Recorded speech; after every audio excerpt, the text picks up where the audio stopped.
William Gargan stars as Barrie Craig, confidential investigator.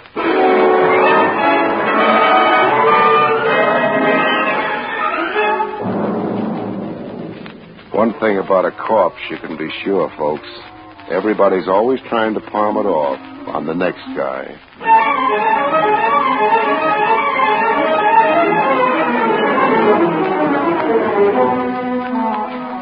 The National Broadcasting Company presents William Gargan in another transcribed drama of mystery and adventure with America's #1 detective, Barrie Craig, confidential investigator.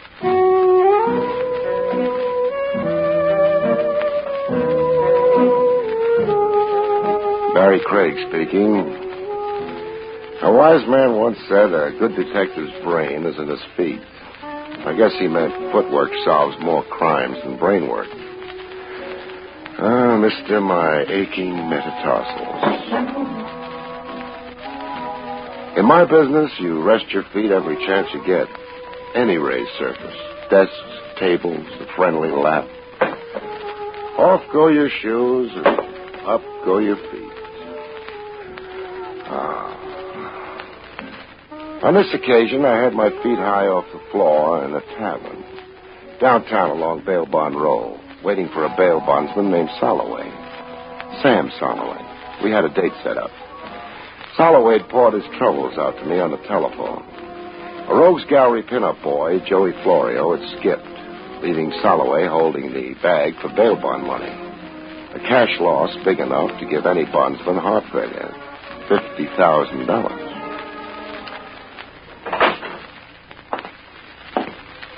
My feet were asleep when Soloway finally showed. A sad-faced little guy who looked as if he'd like nothing better than a good cry. Mr. Craig. Soloway, pull up a chair. I kept you waiting. Through heartaches, stardust, and melancholy baby. Huh? The chute box over there.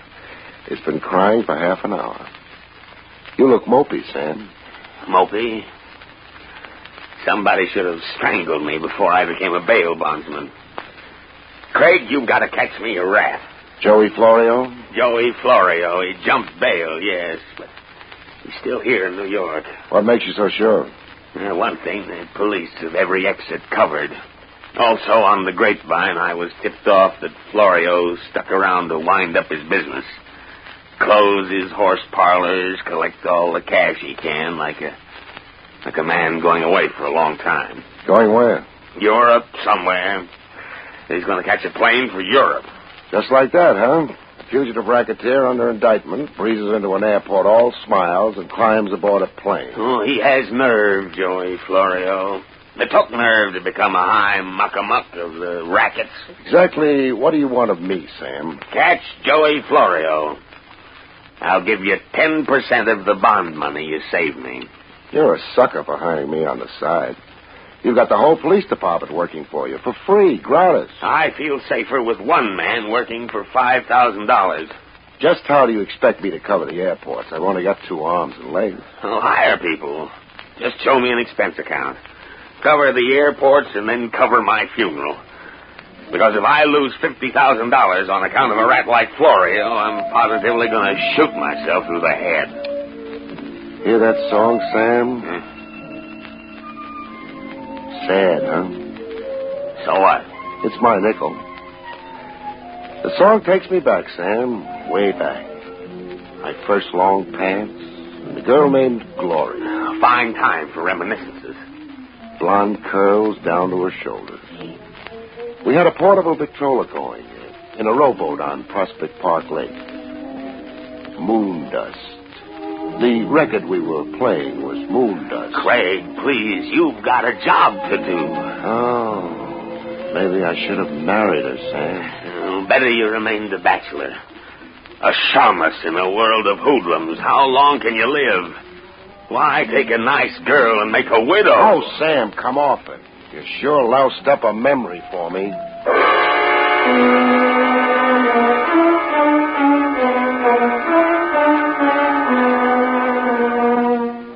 I covered the airports to keep Soloway, the bondsman, from attending his own funeral as threatened. I hired a half a dozen stooges for $10 a day in smokes. You know your stations, men. It's a 24-hour watch, so load your pockets with K rations and carry a change of socks. The guy who comes up with Florio gets a $200 bonus and my love.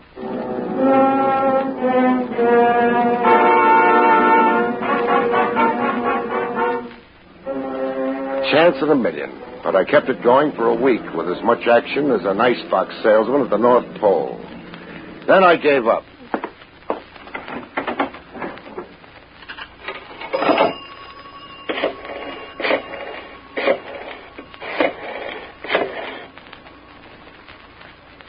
Holloway, this is Barrie Craig. That tip you got on Florio was a dud.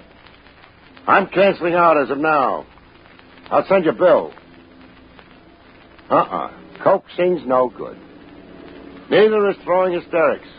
Keep my men squatting in the airport any longer, and they'll start charging us rent. Goodbye now.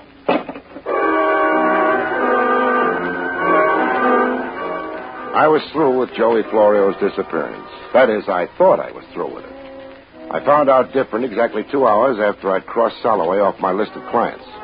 The discovery began with me dragging up the ramshackle staircase in the Midtown fire trap I had an office in. I'd about negotiated the walk-up when a scream stopped me dead in my tracks. At the top of the landing, I got a look at the screamer. It was Polly, the old Polish cleaning lady, complete with mop and bucket, staring banjo-eyed at a corpse curled up at her feet. A corpse in a merchant marine getup. What I do? It took long minutes for Polly to find her voice. This man... This corpse. He come upstairs and knock at your door, Miss Craig. He knock once, twice. Then the other man... The killer. He sneak up behind him. And stabbed him. Which way did the knife go? Not down, not with me on the staircase. Up! He go up to the roof. Stick around, I'll be right back.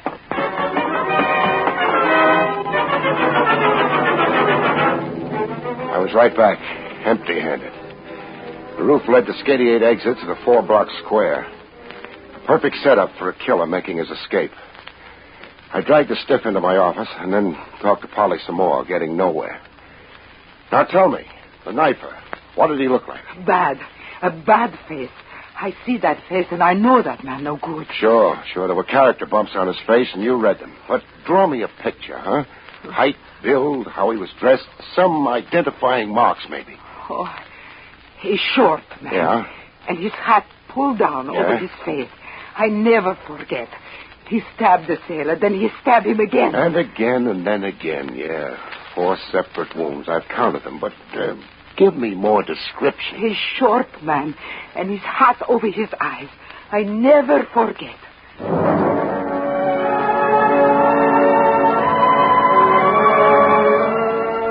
description to fit every second guy you pass on the street. I shoot Polly, and before calling the police department and making a clam bake out of it, I checked the dead man's pockets. There was nothing in them. Nothing to identify him. Just 3 crumpled dollar bills, some silver, pocket knife, chewing tobacco, a key ring, and a clipping from a newspaper gossip column. Clipping about me. Confidential investigator Barrie Craig, latest recruit in citywide search for Joey Florio. It is rumored that the missing mobster is worth $5,000 to Craig, if he catches him.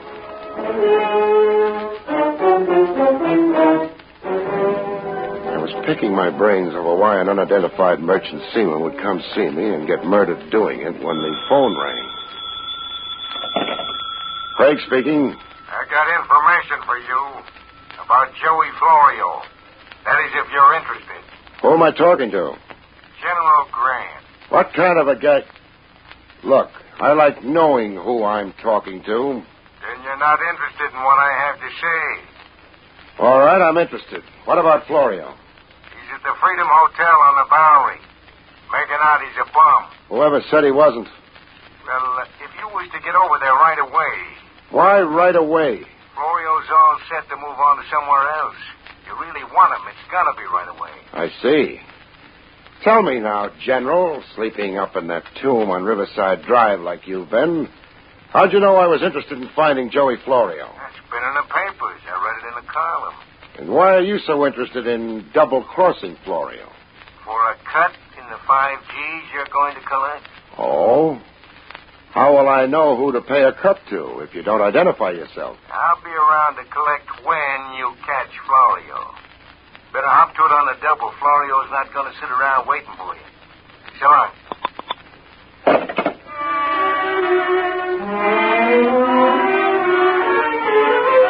I didn't go for the phony tip on where to find Joey Florio right away yet.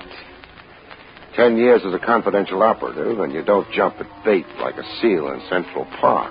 You don't swallow everything an anonymous jerk disguising his voice on the telephone tells you. It figured. Somebody wanted me out of my office, and right away. I stuck around to find out why, in a clothes closet with my office lights out. I kept the closet door ajar just enough and waited for developments. I didn't have to wait too long. There was a knock on my door. Somebody was satisfying himself that I was really out. I watched the door open and close, and the flashlight play slowly around the room. A lady caller it was. Blonde heartthrob in ballerina slippers and a page boy bob. I watched her bend over the corpse, open his shirt, reach in and unbutton a pouch she wore around his middle, something I'd never thought to look for. I had the pouch out of her hand in one grab. I'll take it, sister. No. You went right to it, huh? Like you knew exactly where he kept it. Give it back. The way you frisked that corpse. No nerve, no squeamishness. You could hire out to an embalmer. Give me the pouch. Suppose we see what's in it together, beautiful. Real chummy like. Oh. Well, ship's papers, huh? Stacy Crocker, assigned to the Star of Sharon. The date's freshly stamped like... Uh-oh. Pardon me for taking my eyes off you. Now, hand those papers back at once or I'll shoot. Oh, don't, please. I'm fond of this suit. The papers? Here. They're all yours. I ought to kill you. For identifying the stiff before you could get at your gun? Who killed him? I don't know. Now try it for $4. Who was your stooge on the telephone with me a half hour ago? I don't know what you're talking about. For $8 now. Really concentrate on this one. Where's Joey Florio? I never heard of Joey Florio. Baby, let's not kid. But I'm not... Who is Joey Florio? And why should I know anything about him? Skip it. You going to shoot me before you leave? If you try to stop me. Oh, I won't. Honor bright. I'll pick you up some other time when your gun isn't showing. You'll know who I am and just where to find me. Yeah, I'll know who you are by your picture. My picture? What picture? A joke. I'm only kidding. Goodbye now, beautiful. If you're going. But I wasn't kidding. Blondie'd had her picture taken the minute she'd come waltzing in the door. An electric eye camera tooled into the far wall and trained on the door. Open my door and get photographed. I'd be looking her up, but later. First, I wanted the corpse removed from my premises, a gift from me to the good police lieutenant, Trav Rogers. After that, I wanted to know more about Stacy Crocker and the Star of Sharon. Police headquarters. Lieutenant Trav Rogers, please. Tell him it's his mortician friend calling, Barrie Craig.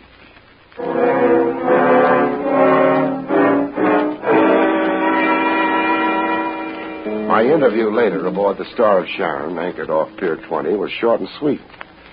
Captain Jameson was positive that he'd never seen or heard of a Stacy Crocker. I'm sorry, there's nothing I can tell you, Mr. Craig. Nothing whatsoever. Stacy Crocker never shipped on the Star of Sharon, and to the best of my knowledge, was never assigned to this freighter. But he had Star of Sharon papers on him, Captain. I saw them with my own eyes only an hour ago. Well, I can't answer for that, except that there's lots of bogus papers around. And lots of bogus talk. What? Lots of bogus talk. Why, you... Try throwing me over the side, and we'll both play pollywog and a drink. Thanks for nothing, Captain.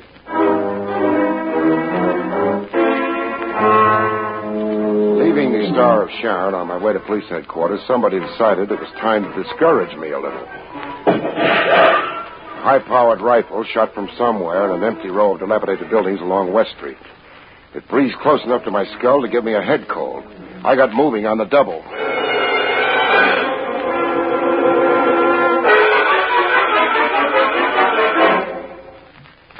I had better luck at police headquarters.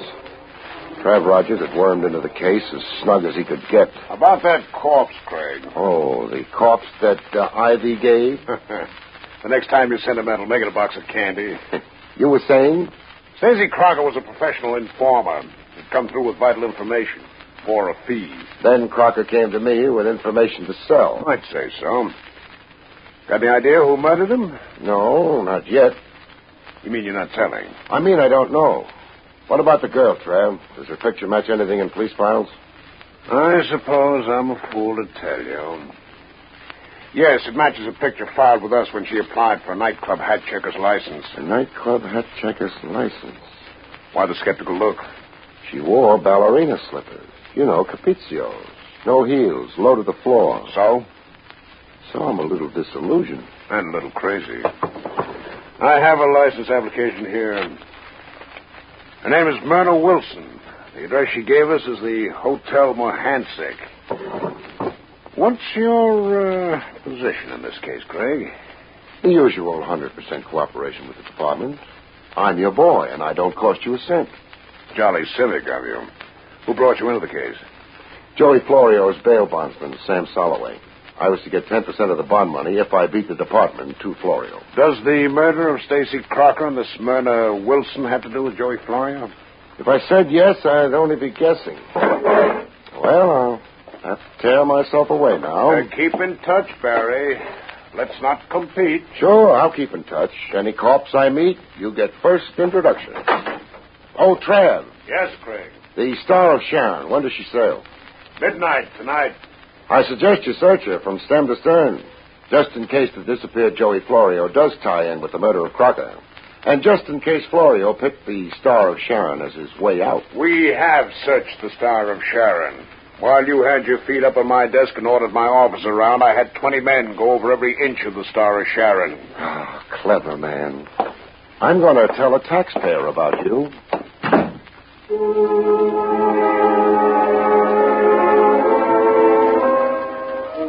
Blondie was next on the agenda. A residential dump, the Hotel Mohansick. A lobby full of nice old ladies clacking their dentures. A sedate room clerk tending strictly to business, the business of taking numbers bets. The dump reeked with refinement. If Blondie was surprised to see me, she didn't show it. As a matter of fact, it looked like she'd expected me and prepared for it. Soft lights and sweet music. There were hors d'oeuvres on a tray, cordial glasses set around a colored decanter, and the smell of incense everywhere in the room. Is the party for me? If you want it to be, Barrie Craig. You're not surprised I came right to you? No. I knew you would somehow, sooner or later. You see, I made inquiries about you. Your reputation. What did my boosters say? That you're a bloodhound on the scent, that you get things done. My ears are blushing pink. What are you softening me up for? I need a friend. A boyfriend? A champion. How about a patsy? No, I wouldn't be fool enough to underestimate you like that. I'm in desperate trouble. You're not kidding. Let's get rid of the musical background, huh? That merchant seaman was very, very dead. I had nothing to do with his murder, I swear. You tried to prevent my identifying him. Yes, but only that. Why only that? Stacey Crocker was an informer. He'd gone to your office to disclose certain confidential information. I already know that. Confidential information involving me. Involving you in what? Robbery. I used my job as hat check girl to play lookout for jewels worn by wealthy patrons. Well, here, I'll show you. Well, are they real? Very real. Rings, brooches, tiaras, loot. How did you manage to steal them after scouting them? You don't look like a society Raffles to me. I had a partner. And the lucky sidekick? Tex Kirby. I'm telling you the truth, Mr. Craig. Barrie. Barrie, huh?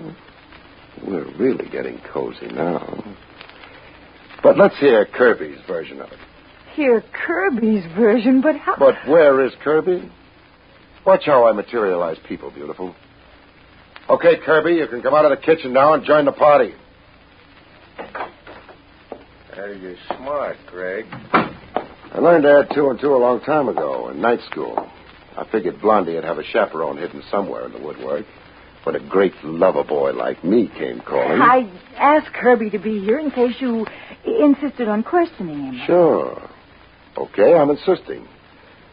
What about these jewels, Kirby? They're like Myrna told you. Me and her was working in together, stealing them. And you didn't kill Stacy Crocker? No. I only knew he was on his way to tip you off to our racket, so he could cut in on the insurance reward you'd collect. Well, so much for that. Now tell me about Joey Florio. I never met the guy. But you telephoned me Florio was at the Freedom Hotel on the Bowery. I telephoned you? Let's not get cute now, Kirby. Okay, it was me. I wanted to get you out of the way so Myrna here could frisk Crocker. How'd you know Crocker was in my office at all? And in the defunct state he was in? I tailed him to your place. I was downstairs waiting when a cleaning lady came running out into the street to tell the whole neighborhood that somebody'd shoved a knife in a merchant sailor upstairs. Smart boy, Kirby. You got all your answers worked out. Well, it's the truth. You cooked up a cute story, you two, but it's as phony as Blondie's eyelashes. Are you always so cynical, Mr. Craig? No, I believe everything I hear, but only on the 8th day of the week. Nice try, kids. I hope Joey Florio appreciates what you both tried to do for him. Florio, but we told you repeatedly... Button up, Myrna. I told you there was no use coming clean with Craig. Clean as last winter's unwashed socks. Do I walk out of here standing up, or do you two connivers have other plans for me? Maybe I have got other plans. Then for safety's sake, maybe I'd better take certain precautions. Oh! Bring him to, beautiful. Murder in Kirby's big try and big lie on behalf of Joey Florio was as easy to read as the ABC on a kindergarten blackboard. They'd outsmarted themselves the way phonies always do. I'd been fed a melancholy lie in a room lousy with monograms. Monograms on the sofa pillow, on the tablecloth, even on the silk lounging pajamas Blondie's been wearing. The monogram? JF. JF for Joey Florio.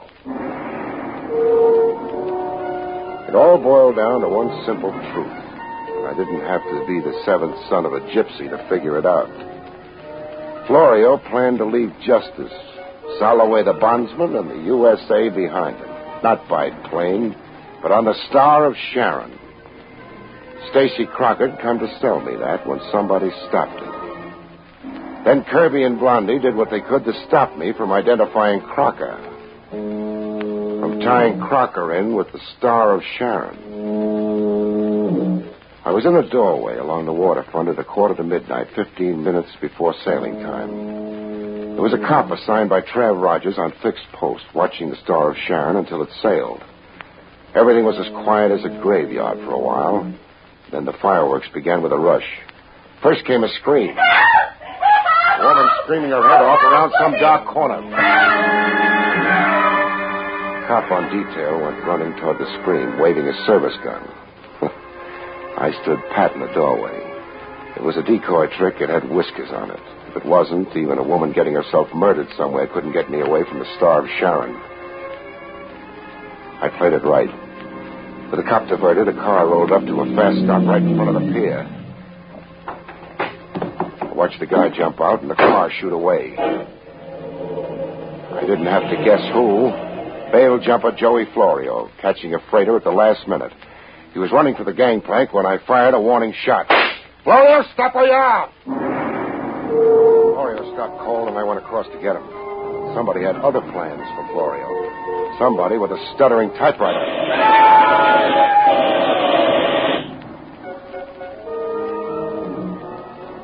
I finally got over to Florio, he had more holes in him than a Swiss cheese.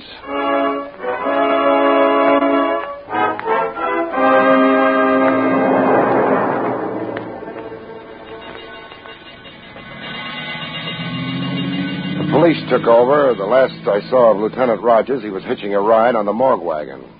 I caught a cab to the home of Sam Soloway, bail bondsman. I had enough for a cruise around the moon and back coming to me, if I could sell a corpse to Sam. Hello, Sam. Craig? This time of night? I never sleep. Too many guns going off. Still want Joey Florio? I still want my $50,000. Is it still 10% for me? A bargain's a bargain. In cash, right away. Right away? Well, Craig, it's after midnight. I know you keep that much cash on you. Guys get themselves in trouble with the law at all hours. I've seen you come running to post cash bond in the middle of the night. Craig, you're a regular fox. All right, cash. Here. $100 bills. Now, where have you got Joey Florio? I turned him over to the morgue wagon. The morgue wagon? Florio was machine gunned to death less than an hour ago. Florio was murdered? Yeah. But he isn't worth crying over, Sam, so dry your tears. But she's worth crying over, Sam. She? That girl in the picture on your desk. Who is she?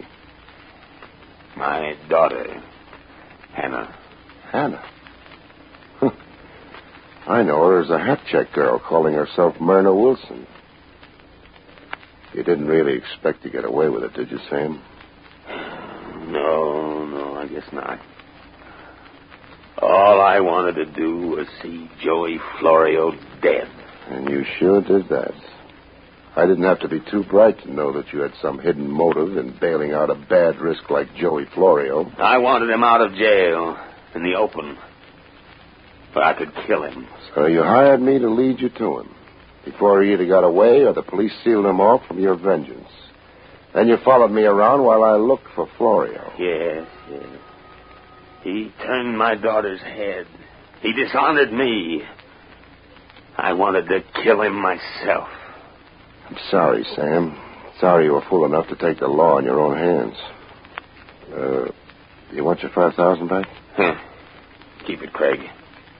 You earned it. You're a good investigator. The trouble you're in, you'll need it, Sam. So I'm giving it back. That much money, I'd get fat and lazy. Besides, I didn't really earn it. As it turned out, I didn't catch up with Florio. Get your hat, Sam. On our way to police headquarters, we'll hire you a good lawyer. Maybe it won't go too hard on you for exterminating a rat.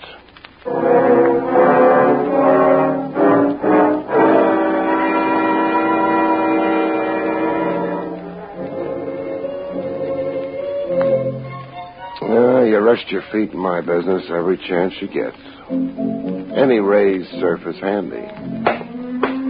Off go your shoes and up go your feet. You drowse off, wondering about things. Things like the bittersweet memories of an old song can stir up. A golden girl named Gloria and a portable Victrola in a park rowboat. You wonder about the crazy anger that changes a sad-faced little bondsman into a murderer. Soloway. Poor, sad-faced Soloway. How will it go with him in court, you wonder? And you worry. You worry. Good night, folks. See you next week.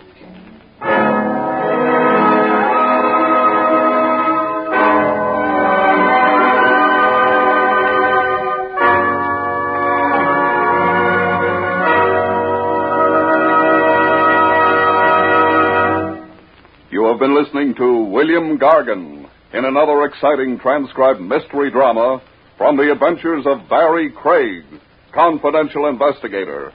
Tonight's story, Corpse on Delivery, was written by John Robert. Next week, it's the strange story of the borrowed knife, about which Barrie Craig has this to say. One thing about marriage, folks. Many are made in heaven, but there are others that are unmade by the forced application of the vow, unto death do us part. See you next week, folks.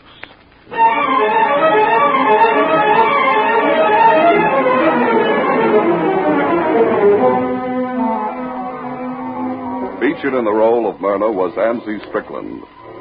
Barrie Craig, starring William Gargan, was under the direction of Hyman Brown. Don Pardo speaking.